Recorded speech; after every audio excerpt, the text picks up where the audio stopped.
Nem Flamengo, nem Palmeiras. Orejuela é o mais novo reforço do Grêmio. E no vídeo de hoje do canal do Nicola, quero te atualizar sobre o pacotão de novidades do tricolor gaúcho para a temporada. Já são 5 caras novas. Vou te falar também sobre as primeiras cornetadas em relação a quem está trabalhando e comandando o departamento de futebol do Palmeiras. Para finalizar, quero te contar que o Fluminense tem interesse em Marlon, zagueiro do Corinthians, e por último, mas não menos importante, notícia sobre Pedro, novo reforço do Flamengo, quanto o Flamengo vai gastar para ter o jogador por empréstimo de uma temporada.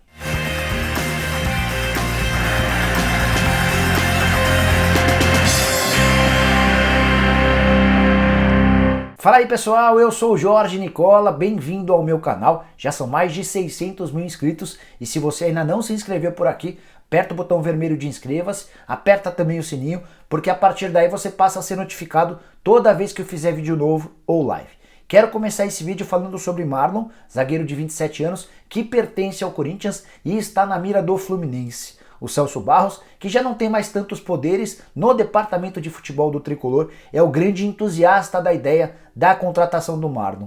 O Corinthians até aceitaria emprestá-lo de graça, mas gostaria que o Fluminense arcasse com 100% dos salários. O Marlon foi contratado pelo Corinthians em 2018, depois de boa temporada pela Ponte Preta. O grande problema para ele foi que sua contratação aconteceu contra a vontade do Carille, que praticamente não o utilizou nesse primeiro ano. O Marlon precisou ser emprestado para o Bahia e somente na temporada passada jogou um pouco mais, foram 13 partidas. Desde o começo do ano, alguns clubes procuraram o Corinthians demonstrando interesse no Marlon, entre eles o Goiás. Mas essa possibilidade está completamente descartada. O Corinthians cortou relações com o Goiás depois do desfecho das negociações envolvendo o Michael, que era pretendido pelo Timão, mas foi parar no Flamengo.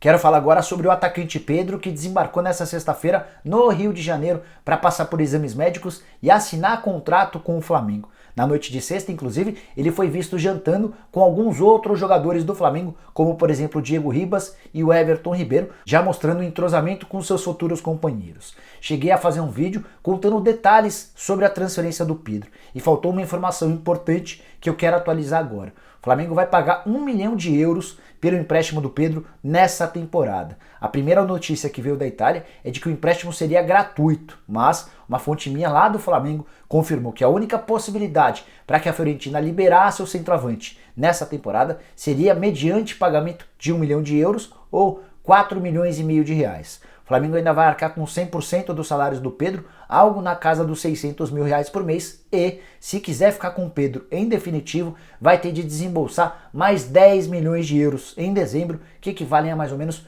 45 milhões de reais. O curioso dessa história é que 1 milhão de euros do empréstimo mais 10 milhões de euros de uma possível futura venda equivaleriam a 11 milhões de euros menos do que o Flamengo ofereceu pro Fluminense no ano passado para ter o jogador direto. Na oportunidade, a oferta rubro-negra foi de 12 milhões de euros, mas o presidente do Flu, Mário Bittencourt, entendia que seria um grande tiro no pé se negociasse sua principal estrela com um grande rival.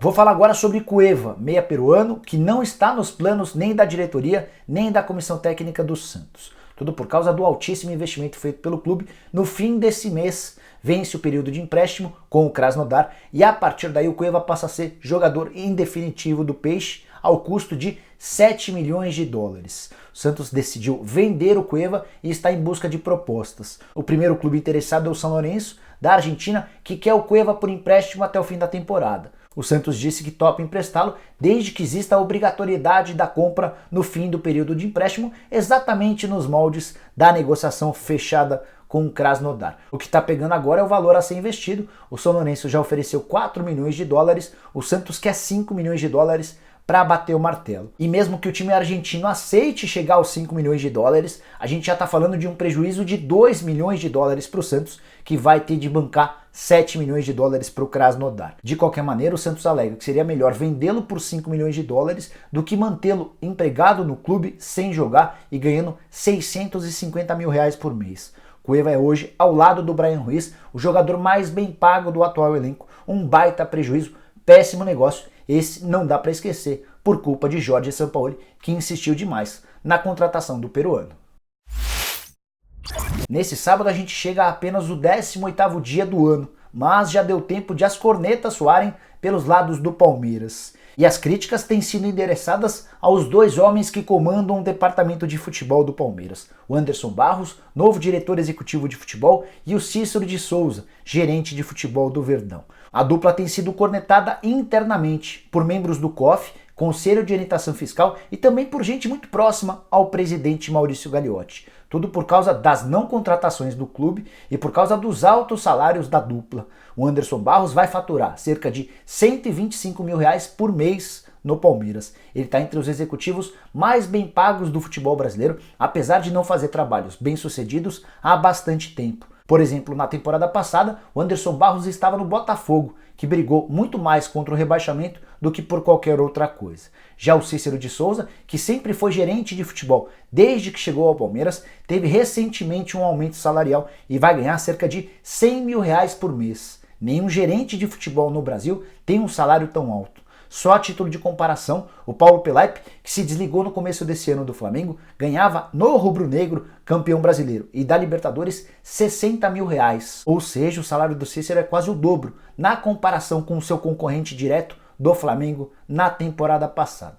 Para completar, além desses altos salários, o Palmeiras ainda tem perdido quase todos os duelos desde que essa dupla tomou conta do departamento de futebol. Foi assim mais recentemente com o Michael, que acabou se mudando para o Flamengo, com o Orejuela, que preferiu jogar no Grêmio em vez de defender as cores do Palmeiras. Se a gente voltar um pouquinho no tempo, o São Paulo não se acertou com o Palmeiras e o Verdão teve de recorrer a Vanderlei Luxemburgo, que fez um trabalho de razoável para bom no Vasco, mas que não briga por títulos há bastante tempo. Então, apesar do pouquíssimo tempo do Anderson Barros à frente do cargo de diretor executivo de futebol do Palmeiras, ele e o Cícero já vêm sendo bastante cornetados de forma interna. E para finalizar, quero te contar sobre o pacotão de reforços do Grêmio. Já são 5, incluindo a chegada de Orejuela, anunciado de forma oficial nessa sexta-feira. Antes, o Grêmio já havia contratado o goleiro Vanderlei, embora ainda não tenha sido anunciado de forma oficial, o lateral esquerdo Caio Henrique, que também não foi confirmado de maneira oficial, mas está tudo certo. Já tinha fechado também com o volante Lucas Silva, além do lateral direito Vitor Ferraz. Quero te contar todos os detalhes de cada um desses atletas e vou começar pelo Orejuela, a grande surpresa do dia, até porque ele era pretendido recentemente por Palmeiras e Flamengo.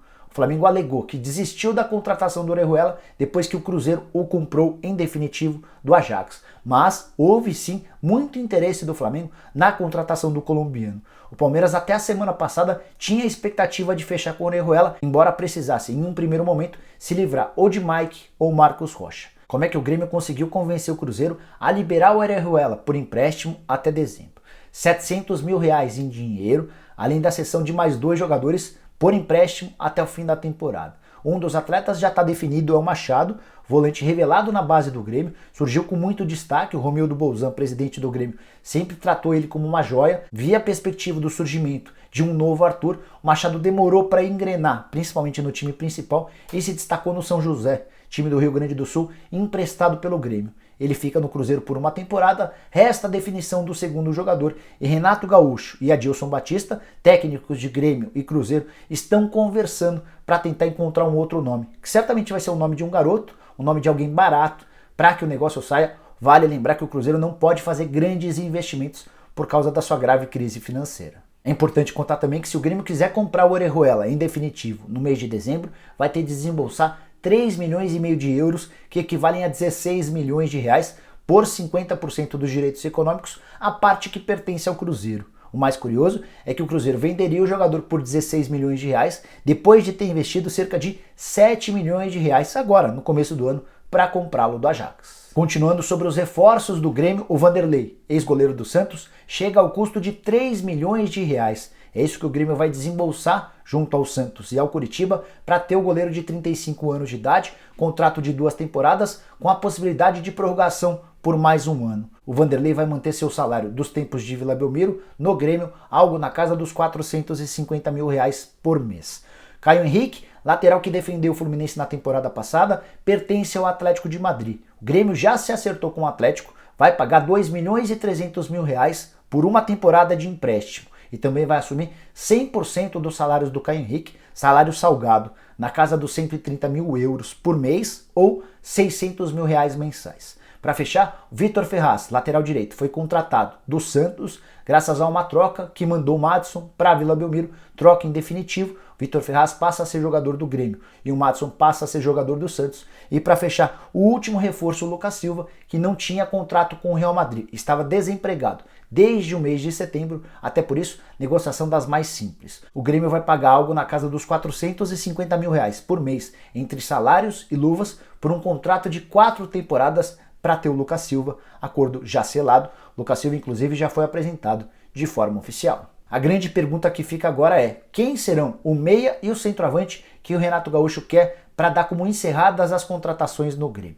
O Grêmio tentou recentemente, por exemplo, o Rafael Veiga para meia, jogador do Palmeiras, e o Carlos Sanches, do Santos. Não houve acordo com nenhum dos dois clubes. Já em relação ao centroavante, o nome dos sonhos era do Pedro, que se acertou com o Flamengo. De qualquer maneira, com esses 5 reforços já contratados, na minha humilde opinião, o Grêmio passa a ser hoje o segundo time mais forte do futebol brasileiro, ultrapassando, por exemplo, o Palmeiras, que perdeu muitos jogadores e ainda não contratou ninguém, ficando atrás apenas do Flamengo, que já era o mais forte do futebol brasileiro em 2019 e depois de todos os reforços se tornou ainda mais forte. Bom, pessoal, eram essas as informações que eu queria dividir com vocês. Espero que tenham curtido o vídeo. Quem curtiu, não esquece de dar um like por aqui, isso é importante para o canal. Mais importante ainda é que você se inscreva e aperte o sininho para que você passe a ser notificado toda vez que eu fizer vídeo novo ou live, e use o espaço para comentários para deixar uma opinião, sua sugestão de vídeo que você gostaria de ver por aqui, uma crítica, uma pergunta, tudo isso é muito bem-vindo, beleza?